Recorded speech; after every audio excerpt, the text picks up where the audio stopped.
काव्या एक बहुत ही अमीर व्यक्ति की बेटी थी। वह बहुत ही घमंडी थी।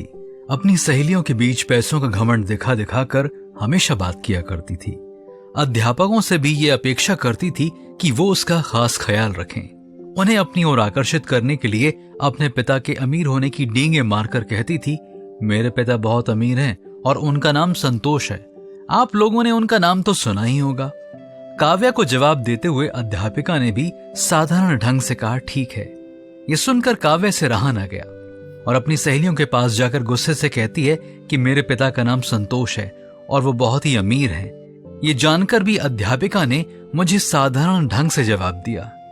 ये मैं कैसे सहन कर सकती हूँ। अध्यापिका सभी छात्राओं को एक समान देखती है और सभी से सख्ती से पेश आती है। वह घर जाकर अपने पिता से कहती है, पापा, वह अध्यापिका मेरी ओर ध्यान ही नहीं देती। कुछ ऐसा कीजिए कि वह मुझसे इज्जत से पेश आए। ये सुनकर पिता ने एक पत्र लिखा और उसे एक लिफाफे में डालकर काव्या से कहा, इस पत्र को अपनी अध्यापिका को दे देना, फिर देखना तुम्हारी किस प्रकार इज्जत की जाएगी। ये सुनते ही काव्या बहुत खुश हो गई और अपने पिता को गले से लगा लिया। अगले दिन काव्या अध्यापिका को वह पत्र देती है। पत्र पढ़ने के बाद अध्यापिका उस पत्र को काव्या के हाथों में देकर उसे पढ़ने के लिए कहती है। उस पत्र में लिखा था, मेरी बेटी एक अमीर व्यक्ति की बेटी है तो क्या हुआ, आप उसे भी अन्य सभी छात्राओं के समान ही देखना। उसे कोई प्रमुखता देने की आवश्यकता नहीं है।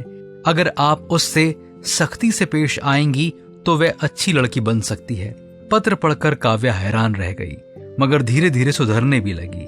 वह अपने आप को एक साधारण छात्रा के रूप में मानने लगी कि वह भी दूसरी छात्राओं की तरह ही है और सब एक समान ही है। प्रिय दोस्तों, हमें जिस प्रभु ने बनाया है वे भी पक्षपात नहीं करते हैं।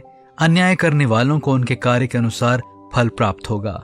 बाइबल में व्यवस्था विवरण 16वां अध्याय 19वीं आयत के आरंभ में लिखा है, तुम न्याय ना बिगाड़ना, तू ना तो पक्षपात करना।